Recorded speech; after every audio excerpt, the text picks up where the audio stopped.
Okay, now you've got the propensity score matching plugin installed in your SPSS. Great. What to do next? How to test the predictive validity of your FSQC results using propensity score matching. So first, you need to calculate the negative or the opposite of the membership score of each case for the opponent set. I forgot that term, but so basically you need to calculate the tilde L equals 1 minus, well, you can't really do that because it's a symbol, so I just use neg. 1 minus the original score. You paste it. You paste it somewhere, and you just copy that and paste. So create each opposite score for each of your constructs. So I have A, B, C, D, E, F, G, H. So I created this match negative scores, and then you need to also create the membership score for each case, the membership score of the combination of conditions. As shown in a previous video, the way you do it is to calculate the minimum. Let's say I want the membership score for B, C, D, E, F, this configuration. So the membership score would be the minimum of the membership score in each set. So it's B and neg C and neg D and neg E and F. So you want the minimum among all those membership scores, and you click OK. You click OK because I already have that variable, so I cannot create a new one. So now you got the negatives, you got the membership score for the combinations of conditions. So great, and then you still have to. There's still something else you need to do. You need to calculate the. You need to transform each membership score for the combination of conditions into a binary variable. So how do you do that? Well, first you need to know what is the cutoff score for the 50% of your data. So you throw all these variables in the frequency, and you divide the whole group into two equal parts. So then you click OK. So you have the cutoff for the 50% frequency, and then you can code each variable into a binary score by doing the transform into a different variable, and you set from the lowest to the cutoff score as 0. Everything else recoded into 1. So you got 0 and 1 binary coding. Okay, so I got this 8 configurations in this FSQC results. Therefore, I have 8 binary coding. And then next, you want to, and then now you're ready for the propensity score matching procedure. So the way you do it is let's say that I'm on 4. Okay, so you want to test whether the fourth configuration in your FSQC solution can actually differentiate people who score high in the outcome set versus those who are out of the outcome set. So the way you do it is you throw that configuration, the binary version of that configuration, into the binary treatment indicator. Make sure you have it coded as 0 and 1. And then you want every other construct to be equal or comparable.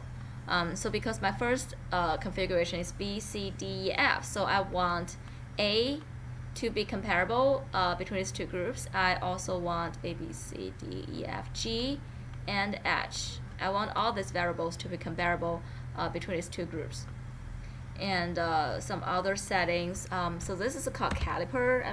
The smaller this number is, the more comparable your two groups will be. And usually I do a histogram propensity score just to see whether they're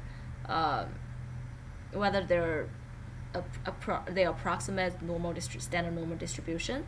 And I want a 9 plot of individual differences. See how much individual differences are. I want the original data set with propensity score. Actually, I don't want that. I just want a paired data set by matching ID, and I just want the matched cases, so that I can further test whether these two groups actually differ in terms of their membership score on the outcome variable. Click OK, and they might take less than 1 minute. Actually, it's pretty quick. Okay, so I got the results. So out of, let's see, in my original sample, I have 554 people. Let's see how many people I have in this paired sample. So, some of the participants, they just cannot pair. They can't find someone in the other group that's comparable to them on those 3 constructs. But that's okay.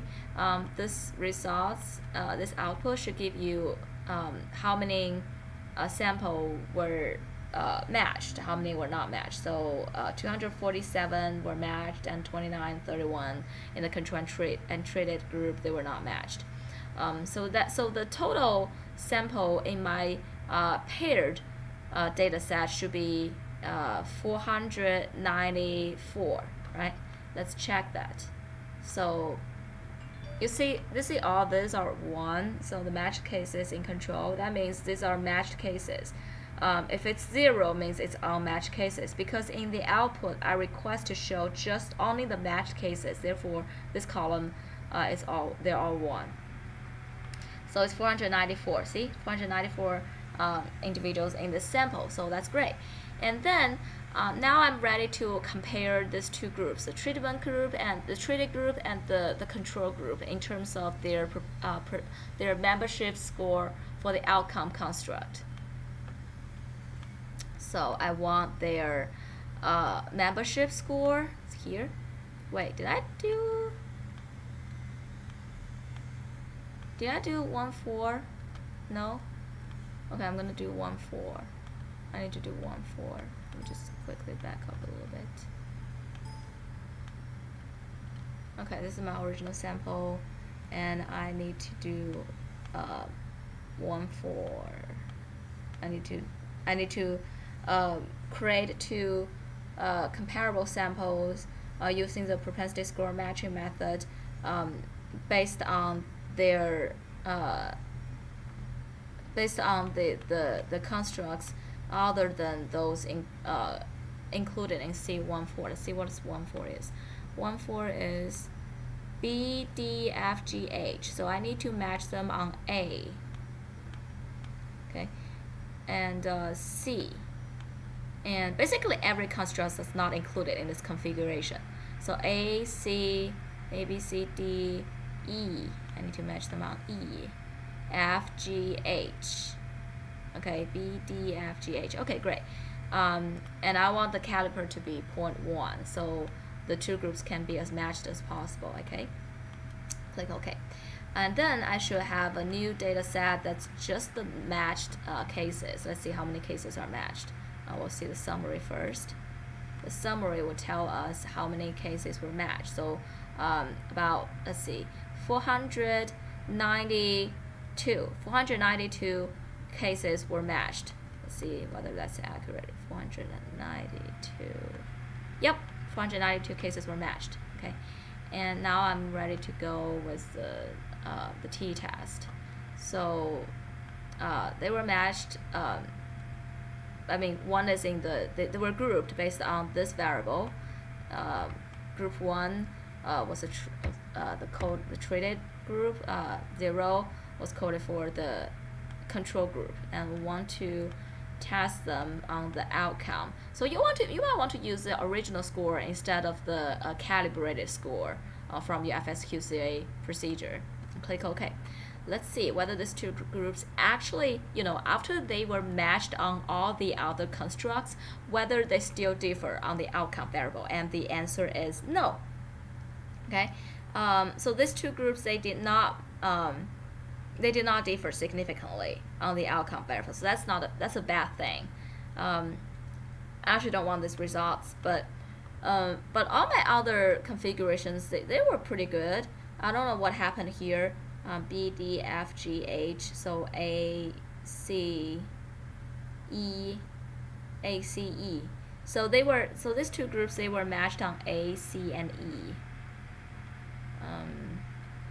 Yeah, they were matched on A, on C, and on E. Okay, they were matched on A, C, and E. And I test them whether they still differ. I mean, control for A, C, and E, whether they still differ on this outcome variable, and the answer is no. So that's not good. But most likely you will get results that are significant. So that's it for this video, and now you know how to test the predictability of FSQC results using propensity score matching. Thanks for watching, and please check out my other videos.